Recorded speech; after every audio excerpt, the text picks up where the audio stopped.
প্রিয় শিক্ষার্থী, আজ আমরা আমাদের অনলাইন ভিডিও ক্লাসে কিছু গাণিতিক সমস্যার সমাধান দেখব। ইতিপূর্বে আমরা প্রথম অধ্যায়ের কিছু গাণিতিক সমস্যার সমাধান দেখেছি। আজকে আমরা দ্বিতীয় অধ্যায় থেকে এ ধরনের কিছু সমস্যার সমাধান দেখব। তো প্রথমে আমরা যে অঙ্কটা দেখব সেটা হচ্ছে বোর পরমাণু মডেল অনুসারে হাইড্রোজেন পরমাণুর প্রথম কক্ষপথে আবর্তনশীল ইলেকট্রনের কৌণিক ভরবেগ কত এটা বের করতে হবে, এটা নির্ণয় করতে হবে।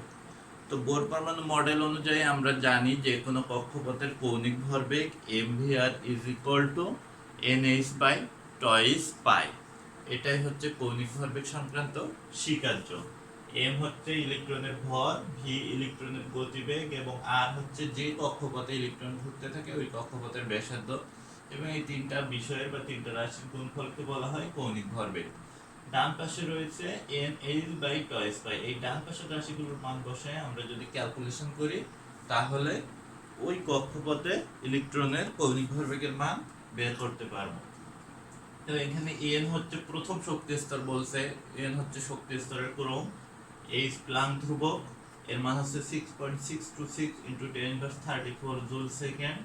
পাই হচ্ছে গাণিতিক ধ্রুবক যার মান 3.14 এখন যদি আমরা এটাকে ক্যালকুলেশন করি 6.626 exponent 34 divided by 3.1416 এখান থেকে পাওয়া যাচ্ছে 2.109 × 10^34 জুল সেকেন্ড।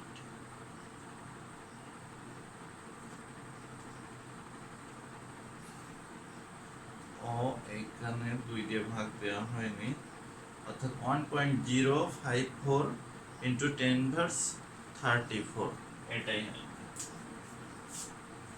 1.054 × 10^34 joule second.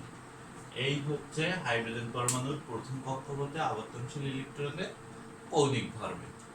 খুব সহজ অঙ্ক। অবশ্য চট্টগ্রাম বোর্ড 2017 সালে এই প্রশ্নটা ছিল, এই জন্য বোর্ডের কোশ্চেন হিসেবে সহজ হওয়ার পরেও সলিউশন করে দিলাম।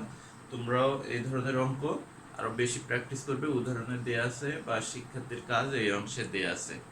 এরপরে আমরা অন্য আরেকটা গাণিতিক সমস্যার সমাধান দেখব।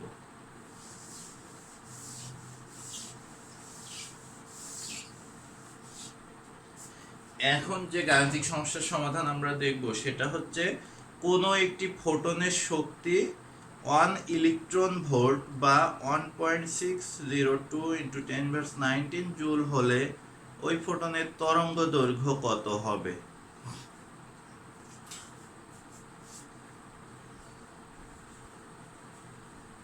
কোনো একটি ফোটনের শক্তি 1 ইলেকট্রন ভোল্ট বা 1.602 × 10^19 জুল হলে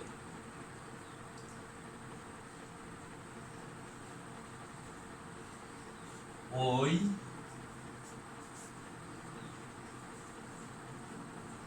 ফোটনের তরঙ্গ দৈর্ঘ্য কত?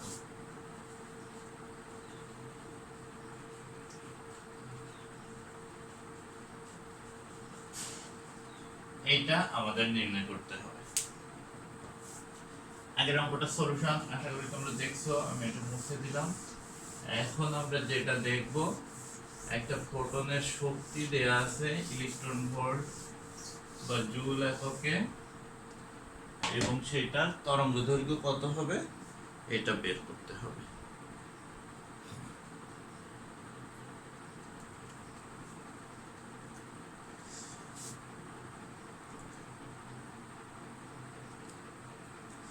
তো আমরা যে সূত্রটা জানি,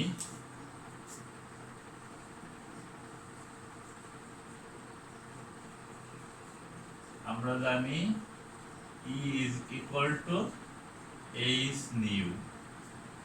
এটা সমান আমরা লিখতে পারি h into c by lambda, যেহেতু nu is equal to c by lambda।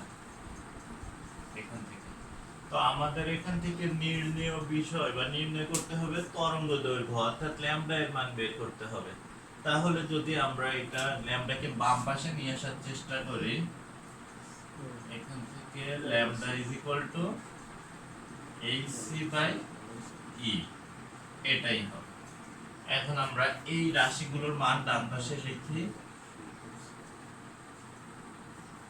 h is equal to 6.626 into 10 inverse 34 joule second. C is equal to 3 into 10 to the power 8 meter per second আলোর বেগ আমরা সবাই জানি। আর E is equal to এখানে দেয়া আছে 1.602 into 10 inverse 19 joule। এই হচ্ছে শক্তির পরিমাণটা। এখন এগুলো যদি আমরা আমাদের সেই কাঙ্ক্ষিত সমীকরণে ডান পাশে বসাই দিয়ে ক্যালকুলেশন করি, তাহলে নির্ণেয় ফলাফল চলে আসবে। তো দেখা যাক কি আসে। 6.626 into 10 inverse 34 into এখানে আলোর বেগ, আমি একটু এখান থেকে জায়গা বের করে নেই, 3 into 10 to the power 8 divided by E এর মান হচ্ছে 1.602 into 10 inverse 19। তাহলে এখন এই জিনিসটা ক্যালকুলেশন করে ফেলো তোমরা সবাই, আমিও দেখি ক্যালকুলেশন করলে কি আসে। 6.626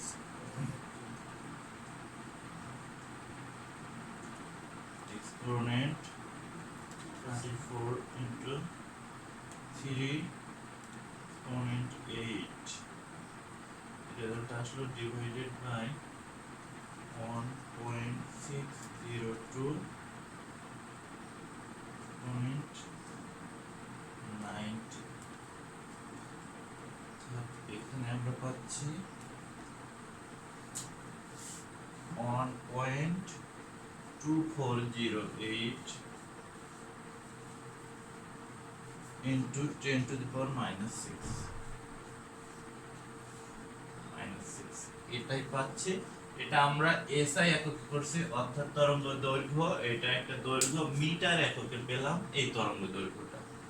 এখন মিটার তো অনেক বড় একক, আর তরঙ্গ দৈর্ঘ্য খুব ছোট বিষয়, এই জন্য মিটার এককে এটা নির্ণয় করা বা রেখে দেয়া ততটা ভালো দেখাবে না। এই জন্য এটাকে আমরা যদি ন্যানোমিটারে নিতে চাই, তাহলে 10 to the power 9 দ্বারা গুণ দিতে হবে।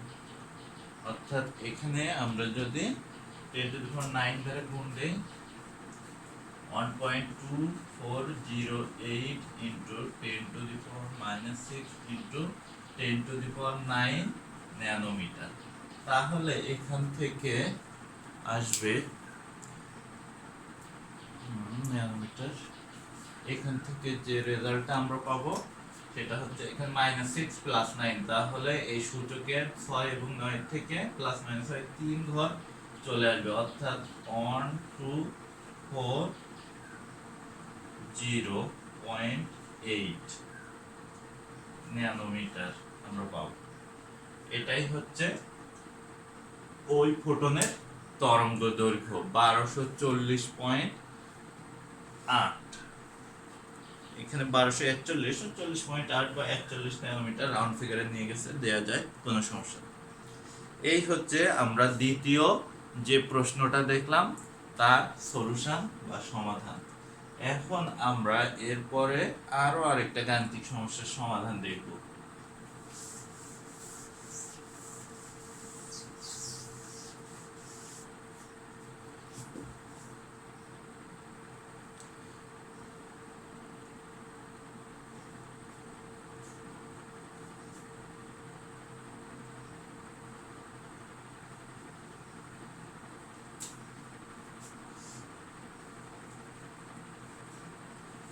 দুটি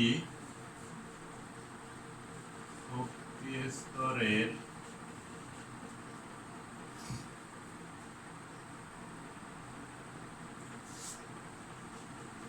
মধ্যে পার্থক্য 399.1 কিলোজুল পার মোল হলে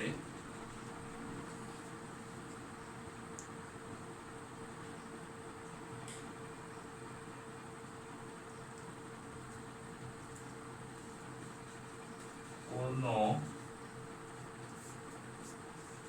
ইলেকট্রন এর বিকিরিত শক্তির তরঙ্গদৈর্ঘ্য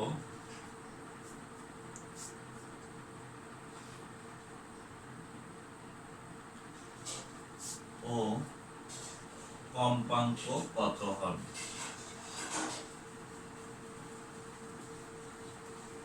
এই আছে প্রশ্নটা। আমি আবার পড়ে দিচ্ছি, দেখা যাচ্ছে আশা করি। এখানে বলা হচ্ছে দুটি শক্তি স্তরের মধ্যে শক্তি পার্থক্য যদি 399.1 কিলোজুল পার মোল হয়, তাহলে কোনো একটা ইলেকট্রনের এই দুটি শক্তি স্তরের ভিতরে বিকিরিত শক্তির তরঙ্গদৈর্ঘ্য ও কম্পাঙ্ক কত হবে এটা বের করতে হবে। ও এখানেই ছিল সূত্রটা, আমরা এটা ব্যবহার করতে পারতাম। যাই হোক, আবার লিখছি আমি।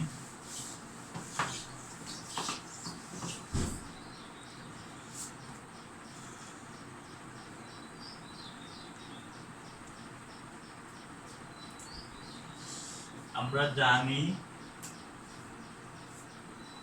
New is equal to C by delta E, এই একটা সূত্র আছে।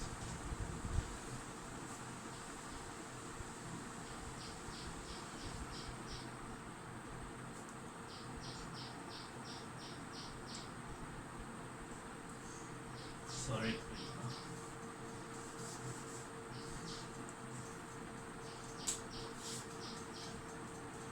New is equal to delta E by H. এই সূত্র দ্বারা আমরা কম্পাঙ্ক বের করতে পারি, আর কম্পাঙ্ক বের করার পরে আমরা সেখান থেকে তরঙ্গ দৈর্ঘ্য বের করতে পারবো। তো এখানে যদি আমরা ডান পাশের রাশিগুলো মান লিখি, এখানে ডেল্টা ই বা শক্তির যে পার্থক্য দেওয়া আছে 399.1 কিলোজুল পার মোল, এটাকে এসআই এককে জুল এককে নিয়ে আসতে হবে। এটা কিলো জুলে আছে 399.100 জুল পার মোল, এটাতে আসবে। আর এইচ ইজ ইকুয়াল টু আছে 6.626 ইনটু 10^34 জুল সেকেন্ড। আর এখান থেকে নিউ ইজ ইকুয়াল টু কত এটা আমাদের বের করতে হবে। এখন এখানে যে জিনিসটা আছে এইচ এর মানটা, এটা কিন্তু প্রতিটা ফোটনের জন্য বা বিকিরণের জন্য। এটা যদি আমরা 1 মোল ফোটনের জন্য বের করতে চাই, তাহলে এইচ এর মানটা আরো একটু মডিফাই করে নিতে হবে বা সেই জিনিসটাতে যেতে হবে। তাহলে এখান থেকে আমরা যদি এখন এর সাথে অ্যাভোগাড্রো সংখ্যা গুণ করে দেই, তাহলে জুল সেকেন্ড পার মোলে চলে যাবে। অর্থাৎ 6.626 ইনটু 10^34 এর সাথে গুণ হবে অ্যাভোগাড্রোর সংখ্যা 6.023 ইনটু 10^23। তাহলে এককটা আসবে জুল সেকেন্ড পার মোল। তাহলে এখান থেকে আমরা যদি এটা ক্যালকুলেশন করি, 6.626 6.34 into 6.023 3.99 into 10^10 3.99 into 10 inverse minus 10। এখান থেকে new is equal two what এটা আমরা বের করব। তাহলে এখন যদি এই মানগুলো বসে দিয়ে ক্যালকুলেশন করি, দেখো তো কি আসে। 3.9910 ডিভাইডেড বাই এইচ এর মান আমরা এখানে পেয়েছি 3.99 ইন্টু 10 ইনভার্স 10, এটাকে আমরা ক্যালকুলেশন করি, দেখা যাক কি পাই। 399 on double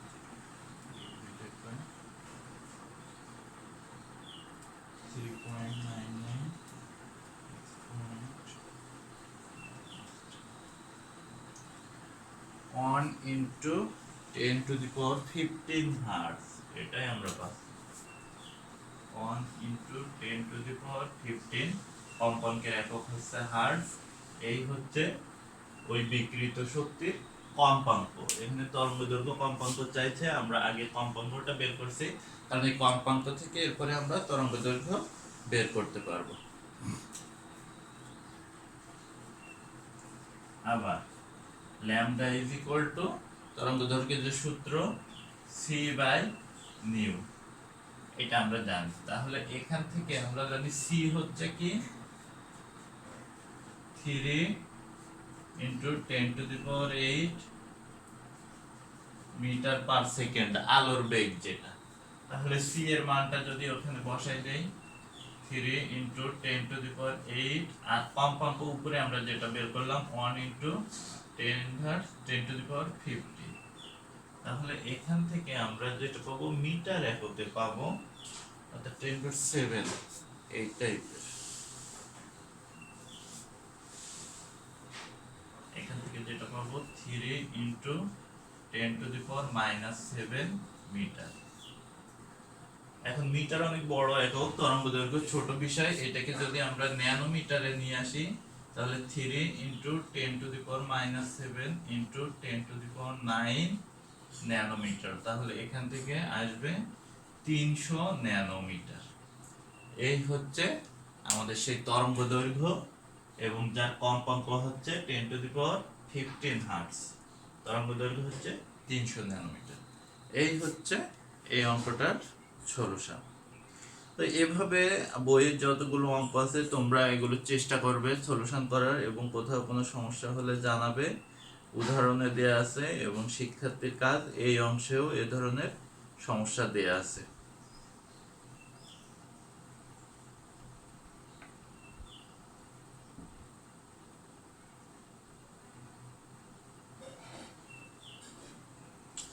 এরপরে আমরা আরেকটা গাণিতিক সমস্যা যদি দেখি,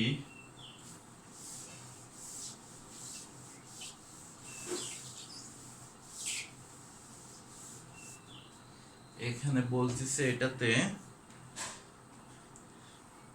ইলেকট্রনের দুটি শক্তি স্তরের পার্থক্য 35.64 ইন্টু 10 ইনভার্স 13 আর্ক হলে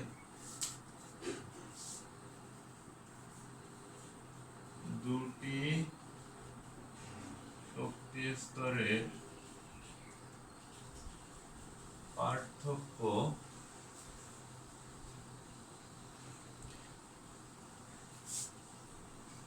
35.64 ইন্টু 10 টু দি পাওয়ার -13 আর হলে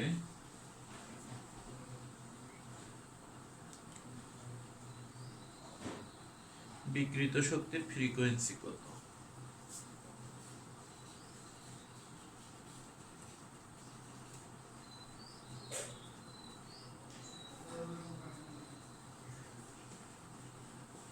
শক্তির কম্পাঙ্ক কত? এটা দুটি শক্তি স্তরের পার্থক্য যদি এত আর্ক হয়, এটা সিজিএস এককে শক্তির পরিমাণটা উল্লেখ করা আছে, আর এটা যদি হয় তাহলে কম্পাঙ্ক কত এটা বের করতে হবে। আমাদের যে সূত্র দেয়া আছে এটা দিয়েই কাজ করা যাবে, শুধু এখানকার বিভিন্ন বিষয়ের মানটা চেঞ্জ করে দিতে হবে। আমরা জানি nu is equal to delta E by H.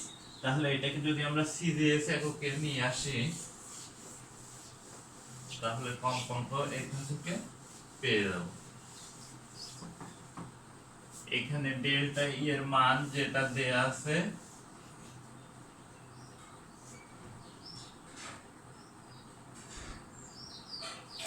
এটা হচ্ছে 35.64 ইন্টু টেন ইনভার্স 13 আর এটা দেয়া আছে।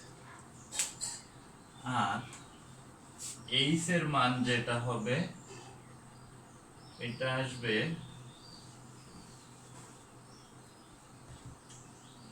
10 ইনভার্স 27 আর সেকেন্ড। এটা হচ্ছে একটা ফোটনের জন্য। এখন যদি আমরা 1 মোল ফোটনের জন্য এটা ক্যালকুলেশন করি তাহলে কত আসবে, এটা যদি আমরা একটু দেখি, আগে রাফ ক্যালকুলেশন করে নিই। 35.64 এক্সপোনেন্ট 13 ডিভাইডেড বাই 6.626 এক্সপোনেন্ট 27। না, এখানে প্রত্যেকটা উপরেরটাও আছে একটার জন্য এবং নিচেরটাও আছে একটা ফোটনের জন্য, সুতরাং আমাদের মোলে যাওয়া লাগবে না এখান থেকে। এই বিষয়টি অর্থাৎ ডেল্টা ই এর মান দেয়া আছে আর্ক এককে 35.64 10 ইনভার্স 13 আর এইচ এর মান প্লাঙ্ক ধ্রুবকের মান আমরা জানি এখানে 10 ইনভার্স 30 করে থাকে জুল সেকেন্ড, সেটাকে আমরা আর্ক সেকেন্ড সিজিএস এককে নিলাম। এখান থেকে কম্পাঙ্ক নিউ ইজ ইকুয়াল টু কত এটা বের করতে হবে। তাহলে আমরা যদি এখানে বসাই দেই 35.64 into 10 inverse 13 divided by 6.626 into 10 inverse 27। আগের অঙ্কটার মতোই হুবহু একই, শুধু এখানে চেঞ্জ হচ্ছে এককের। আগে ছিল এসআই এককে, এখন হচ্ছে সিজিএস এককে। এটার ক্যালকুলেশন করলে আমরা পাচ্ছি 5.378 into 10 to the power 14। এটা কম্পাঙ্কের একক হার্টজ বা পার, কম্পাঙ্কের এসআই একক হচ্ছে হার্টজ, এটা আমরা পার সেকেন্ড দেই, সিজিএস এককে পার সেকেন্ড।